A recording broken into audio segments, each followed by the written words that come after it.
Because I know that majority of you're immigrating because of your family, because of your children. You want to have a good life. So many people, that is their major reason. There are some people that are very comfortable, but they are just immigrating because of their children. So if you decide to immigrate, means coming in as a permanent resident, do it right.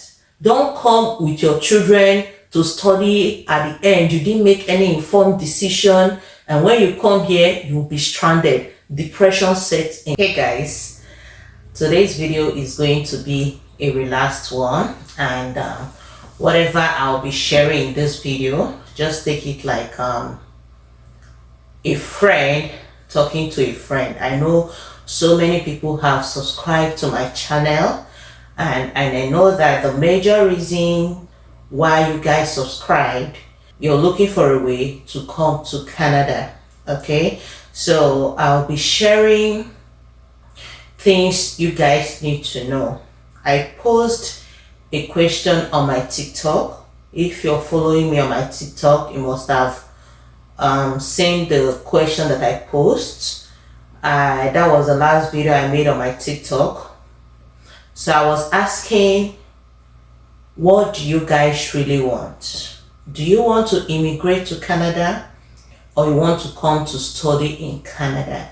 You know, so many of you guys don't know the difference. There is a difference between you want to immigrate to Canada and you are coming to study in Canada.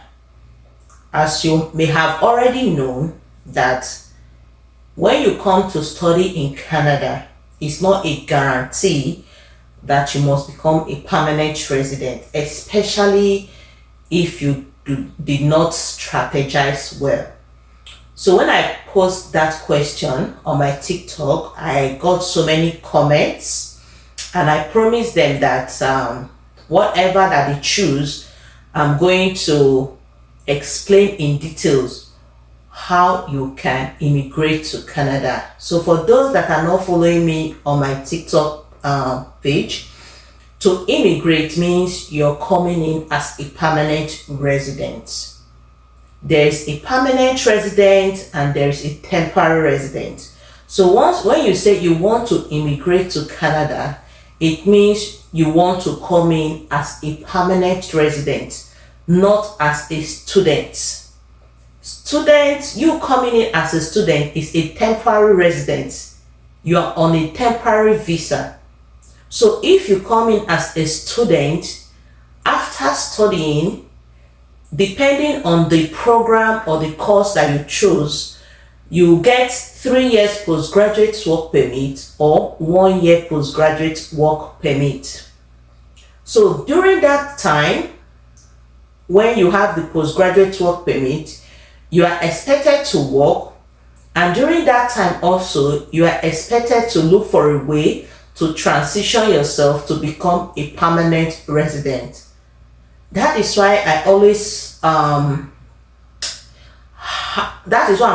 hammering on this my channel, even on my TikTok, that if you must come in as a student, you need to strategize. Okay, coming in as a student does not mean that you are staying in Canada permanently.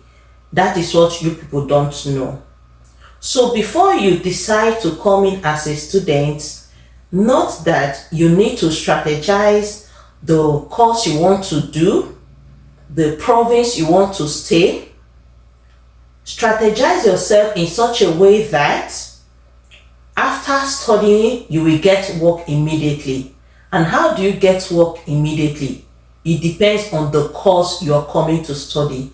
There are some courses that are high demand, while there are some that are not in high demand. So if you're coming to study a course that is in high demand, once you are done studying, there is a 100% chance you will get job immediately. Okay, and that will help you to transition, and it also depends on the province. And currently the score for Canadian experience class, it's very high. So before you decide to come to study in Canada, ensure that you've used the comprehensive ranking score tools to estimate your score, which is very, very high right now. You need to estimate. Like, I always recommend that if you are in your early 20s or even early 30s, look for a way to come in as a permanent resident. Okay, I will tell you guys what it means or how you can come in as a permanent resident, because that is the route I used to come. It wasn't easy, but at the end it's worth it. I discovered that so many people try to come in as a student because, I don't know if it's agents, I don't know, they've sold to you guys that coming in as a student is like the fastest way. Now, if you come in as a student, have you asked yourself, how can I eventually become a permanent resident? The province that I'm coming to study, can that province nominate me after studying? Will I have a high chance to become a permanent resident after studying? Will the course that I'm coming to do, will it give me a job immediately after studying? Because just note that your postgraduate work permit is what will keep you in Canada. And once it expires, that means you can no longer stay in Canada. You are leaving. And note that postgraduate work permit, you take it once in a lifetime. Like, if you've taken it once, you are no longer taking it. So after your postgraduate work permit, if it expires, it's either you're leaving Canada or you look for a way to stay back, whereby you have to apply for visiting record, or you apply for visiting visa, or you switch to another course, you start studying again, which is lots of money. And during this period, if for example you decide to apply for a visiting visa while you are in Canada, you can't work with it. Okay, and if you apply for a visiting record, you can't work with it. And if you decide to go to school again, you can work. However, it requires you spending lots of money again as an international student studying. So that is why I always recommend, if it is possible, come in as a permanent resident. Don't be in a hurry to conclude that you want to study in Canada. Like I said on my TikTok page, if you come in as a permanent resident, there are majority of us that decided to switch career. Okay, so if you decide to come in as a permanent resident and you want to switch career and you decide to go back to school, the tuition fee you'll be paying as a permanent resident will be very, very low. So you'll now be paying tuition fee like a domestic student, not even like a domestic student. You'll be regarded as a domestic student. If you compare the price of the tuition fee between the domestic student and the international student, it is high, like really, really high. You will see a domestic student paying a particular course for like 4,000 or even 3,000. Whereas international students will be paying 15,000 or 20,000 for that particular course. You see the difference. Like, the difference is really, really high. So before you decide to come to study, please ensure you have strategized yourself. Therefore, if you decide to come in as a permanent resident, there are so many routes you can use to come in as a permanent resident. What I used was through the express entry route under the Federal Skilled Workers Program. This particular route, they've conducted, the last time they conducted the draw was around, I think, June or so. It's been long. The draws that they've been conducting is category-based draws. So for you to know how to come to Canada as a permanent resident I'm going to leave a video because I have made a detailed video already on the step-by-step guide on how you can come in as a permanent resident instead of you coming in as a student or a temporary foreign worker. And somebody was asking me, to temporary foreign workers, are they temporary residents? Yes, it's still under temporary residents. Okay, so let me not digress. So I'm going to leave a link in the description box. Just click on some people don't know what description box is. Just click on more, you will see it. I'll leave a link there. I made a detailed video. That video, I explained the step-by-step guide on how express entry works. Okay, but I explained the one for federal skilled workers, but it's the same thing. Recently, Canada introduced what they call category based draw. That was last year. If you scroll down, I've been hammering on health sector, agriculture, French, STEM, transportation, and all that. Now the news I'm hearing now it has not been confirmed that STEM, agriculture, and one other program, is it construction, has been placed on hold. I don't know how true that news is. That is why I always say, once policy changes, like if IRCC introduces a program and the program is favoring you, hop into it immediately, because a time will come they will not need those things anymore. That is how Canada immigration is. They will not need it anymore. So right now, out of the 5 category based draw, the one that they said is now like the one they are inviting right now is under the health sector, and I think under construction as well. I'm going to be putting it on the screen there in case I'm making a mistake. Okay, out of that 5, but it has not been confirmed. All this one is the things I'm hearing from internet, licensed immigration consultants and all that. And if you notice, they've not been doing draw under STEM, agriculture, and construction. It's been French draw, health sector. Those are the draw, category based draw that they've been doing. And Canadian experience class. Canadian experience class are people that have experience in Canada. Those are the draws that they've been conducting. So I don't know, because in Canada website, the category based draw, they still listed all the 5 sectors, but I'm hearing from some licensed immigration consultants and some internet bloggers saying that they want to scrap out the STEM, the agriculture, and the third, I've forgotten the third one, I think under construction or transportation, something like that. I'm going to put it on the screen. Okay, so this category based draw, so many people leveraged on it because the comprehensive ranking score, the people that they invite under the category based draw, the comprehensive ranking score is low compared to the general draw, which is that federal skilled workers program, the program that I came in with as a permanent resident.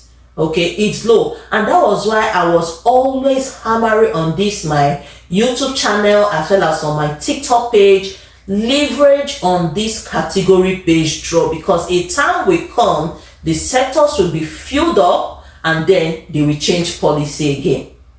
So you can see that news has already started carrying it that from the 5 programs or from the 5 categories, 3 are no more valid anymore. It's just 2, which is health sector and I think the French, I don't know. So guys, always leverage. But what I do know is that out of that 5, you see health sector and French is something that you need to hop into right now. Health sector is still very, very lucrative, like it is still very much in high demand up to now. And then the French, I've always hammered learn French. Okay, so my best bet if you can, please come in as a permanent resident. Someone asked me in the comment section on my TikTok, which one is more easy? You see, what easier? You see, when it comes to this Canada immigration, nothing is easy. What you're running from when you're at home, when you come to this Canada, you will still face it. You're running from the IELTS exam you have to take, or the French exam you have to take back home, because you want to come fast to Canada. If you come to Canada, you will still write that IELTS. In fact, you will have more stress. You will have more stress in the sense that as you're studying, your head is calculating on how you want to become a permanent resident. And that is why I decided to stay back home and follow the due process of becoming a permanent resident from Nigeria. That was what I did. I just used the comprehensive ranking score. I used it to calculate my score, the things I need to do, starting from writing the IELTS. Okay, what score do I need to get this particular comprehensive ranking score? Then French, what score do I need to get this thing? Then going back to school, I have to go back to school to do PDD. All these things, I just did it while relaxing and doing my job. I know most of you, majority of you are workers, and you could have business as well. Just relax, do your IELTS at home, and it's even cheaper compared to when you come to Canada. Do it at home, do everything at home. You come in as a permanent resident. When you come in as a student, the only way I will say, okay, come in as a student is when you know that the course you are coming to study, one, is in high demand, and the province you're coming to study, there is a high chance of them nominating you to have 600 points. Because once a province nominates you and have 600 points, you are as good as getting the permanent resident. But do not forget that policies still change. Ask yourself, what if I come through this route and this thing favors me today? What if the policy changes in future? Do you have plan B? Do you have plan C? So these are the things you really need to put into consideration. That is why I said, just take your time. Watch the process of how to come in as a permanent resident. Just go to the description box, click on that video. I shared a detailed video. If you have any question you don't understand, put it in the comment section. Because I know that majority of you, you're immigrating because of your family, because of your children. You want to have a good life. So many people, that is their major reason. There are some people that are very comfortable, but they are just immigrating because of their children. So if you decide to immigrate, means coming in as a permanent resident, do it right. Don't come with your children to study. At the end, you didn't make any informed decision, and when you come here, you'll be stranded. Depression sets in. There are so many people that are depressed, honestly. There are so many international students that I know that are coming to my DM. They are very depressed. They don't know how to go about the whole policy changes. If you've been following immigration news, you know that it's back-to-back changes when it comes to international students. In fact, generally temporary residents. They've been doing lots of changes. So please strategize yourself. If you have any question after watching the step-by-step guide, let me know in the comment section and I'll be happy to respond to you guys. But please, and I always recommend us also that if you want to do this journey, do the research yourself. Don't rely on anybody. I did this immigration journey myself by researching on Canada website, by listening to YouTubers, just the way I'm doing. That's how I was also listening to YouTubers. In fact, that is one of the reasons I was motivated to start my own, because there are some things that I didn't get from the YouTubers that I realized when I got here in Canada. So listen to YouTubers, TikTokers, know the kind of people you listen to. Even when you're listening, do your own research. That will really help you. Don't be in a hurry. Don't try to rush in and then you regret later. You see, Canada is a very good place, but if you don't research, if you don't make informed decision, when you come here, you might not really, what you expect might not be what you're getting. Okay? At the end, Canada might not be for everybody. I wish you guys all the best. Please subscribe to my channel, and thanks to everyone that have subscribed to my channel. I really appreciate you guys. Please share this video, give it a thumbs up so that the YouTube algorithm will recommend the video. I wish you guys all the best. Please, if you have any question, drop it in the comment section and I'll be happy to help. See you in my next video.